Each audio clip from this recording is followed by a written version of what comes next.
Assalamualaikum warahmatullahi wabarakatuh. Perkenalkan, nama saya Melisa Putri Aulia, NIM 228 dari kelas Gizi C.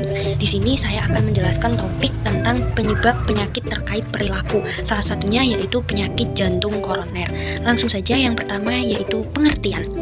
Apa sih itu penyakit jantung koroner? Penyakit jantung koroner adalah penyakit yang disebabkan terjadinya penyempitan pembuluh arteri koroner atau menyempit karena endapan lemak yang secara bertahap menumpuk pada dinding arteri. Proses penumpukan inilah disebut dengan arteriosklerosis dan bisa terjadi pada pembuluh arteri lainnya, tidak hanya pada arteri koroner. Lalu apa sih faktor penyebab dari penyakit jantung koroner itu? Yang pertama yaitu makanan.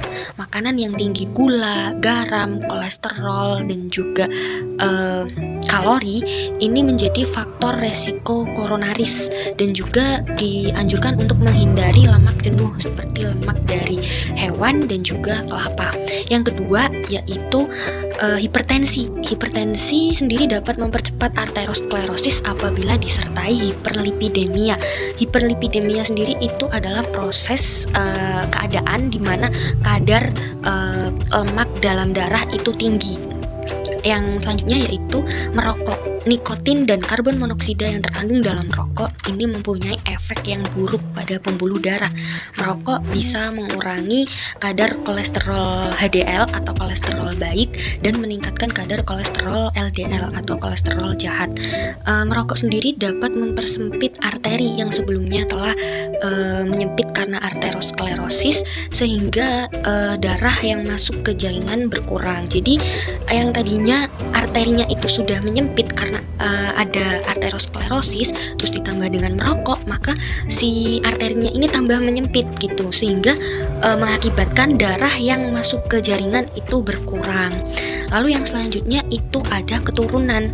Meski asosiasi ini belum jelas dan tidak diketahui kecenderungan warisan atau hanya pola gaya hidup yang diwariskan dari generasi ke generasi.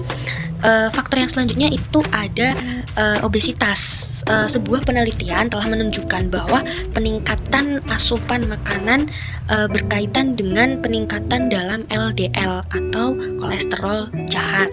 Yang selanjutnya yaitu gaya hidup. Gaya hidup yang diterapkan merupakan gaya hidup yang tidak sehat.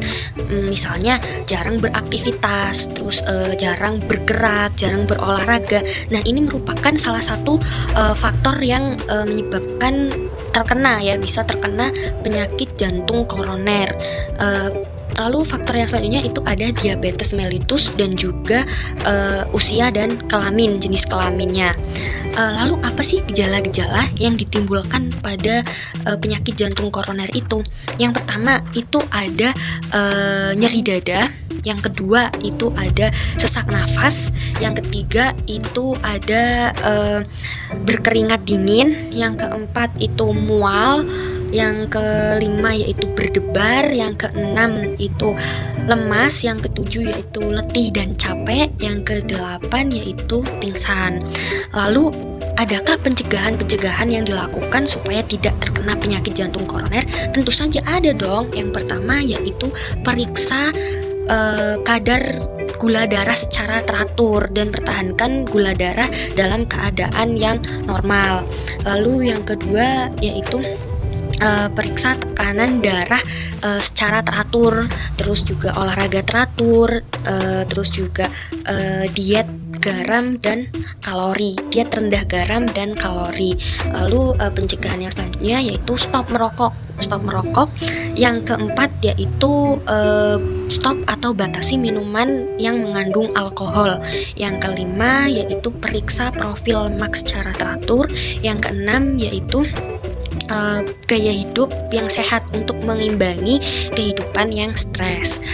Selanjutnya yaitu makanan yang sangat dianjurkan bagi penderita jantung koroner. Yang pertama yaitu makanan yang mengandung asam folat seperti brokoli, terus juga kacang-kacangan, dan juga bayam. Selain itu juga sangat dianjurkan untuk mengonsumsi makanan yang mengandung vitamin B6 dan vitamin E seperti pisang, daging ayam tanpa lemak, alpukat, beras merah, gandum, kacang-kacangan, dan masih banyak lagi.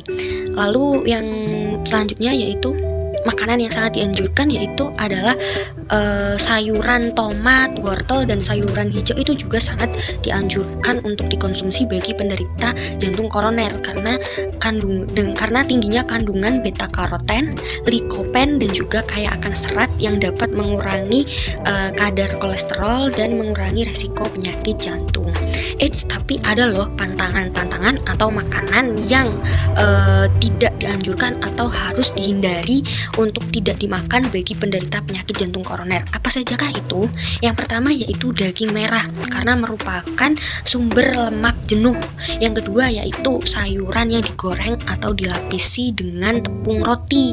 Yang ketiga yaitu buah kalengan yang dikemas dalam sirup kental. Yang ketiga yaitu buah beku yang ditambahkan dengan gula.